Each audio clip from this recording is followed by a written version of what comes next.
수도권 부동산 시장에 정말 중요한 발표가 코앞으로 다가왔습니다. 정부가 새로운 주택 공급 방안을 내놓는다고 하는데요. 과연 뭐가 어떻게 달라지는 건지 지금부터 살펴보겠습니다. 자, 이게 좀 복잡해 보일 수 있는데 걱정 마세요. 저희가 딱 5분 안에 핵심만 쏙쏙 뽑아서 알려드릴게요. 그럼 바로 시작해 볼까요? 자, 이번에 새로 나올 계획을 제대로 이해하려면요. 먼저 그 뿌리가 되는 것부터 짚고 넘어가야 합니다. 바로 97 대책이라는 건데요. 이게 뭐냐면요. 지난 9월 7일에 발표된 건데 2030년까지 수도권에 무려 135만 가구의 새 집을 짓겠다는 엄청난 계획이에요.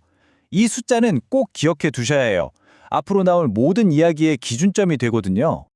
아니 근데 135만 가구라니 대체 어떻게 하겠다는 걸까요? 궁금하시죠? 핵심 전략을 보면요. 크게 4가지로 나눌 수 있어요. 먼저 LH, 그러니까 한국토지주택공사가 직접 나서서 속도를 확 끌어올리고요. 그리고 놀고 있는 공공기관 땅이나 오래된 공공임대주택, 심지어는 안 쓰는 학교 부지까지 정말 동원할 수 있는 건 다 끌어모으겠다는 그런 구상입니다.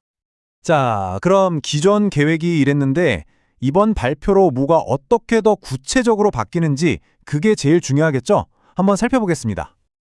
이번 발표의 핵심, 딱 한 단어로 요약하면 바로 정밀함입니다. 이제 막연하게 많이 짓겠다가 아니라 정말 촘촘한 지도를 보여주겠다는 거예요. 아니 그럼 정밀하다는 게 대체 무슨 뜻일까요? 바로 이겁니다. 예전처럼 수도권에 이만큼 이게 아니고요. 이제는 아주 구체적으로 어느 시, 어느 군, 어느 구에 몇 년도에 몇 채가 들어섰는지 이걸 아주 정확하게 못 받겠다는 거죠. 예를 들어볼까요? 이런 식이에요. 서울시 강남구에 2027년에 5천 가구를 공급하겠다. 딱 이렇게요. 정말 구체적이죠?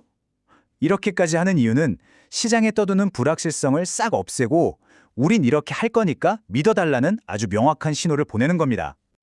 자, 그런데 계획은 이렇게 착착 진행되는 것 같은데 여기서 한 가지 변수가 등장합니다. 바로 발표 시점이에요. 이게 왜 자꾸 늦어질 수 있다는 얘기가 나오는지 그 속사정을 한번 들여다보죠. 원래는 올해 연말에 딱 발표될 걸로 다들 예상했거든요. 그런데 지금 분위기를 보면 어쩌면 내년 초로 미뤄질 수도 있겠다. 이런 이야기가 솔솔 나오고 있어요. 도대체 왜 그런 걸까요? 이게 그냥 추측이 아닌 게 국토교통부 장관이 직접 정확한 발표 시점을 콕 집어 말하기가 좀 어렵다 이렇게 말했어요. 그만큼 정부 내부에서도 고민이 깊다는 뜻이겠죠. 그 가장 큰 이유, 바로 지방자치단체와의 협의 때문입니다. 생각해보면 당연하죠. 중앙정부가 자, 여기다 아파트 짓겠습니다 한다고 그냥 뚝딱 되는 게 아니잖아요.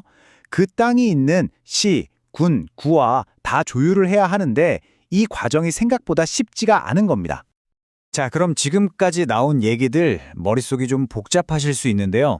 제가 딱 3가지로 깔끔하게 정리해 드릴게요. 이것만 기억하시면 오늘 내용 다 따라오신 겁니다. 자, 첫째, 기존의 97 대책을 훨씬 더 디테일하게 다듬은 그런 구체적인 계획이 나온다는 거.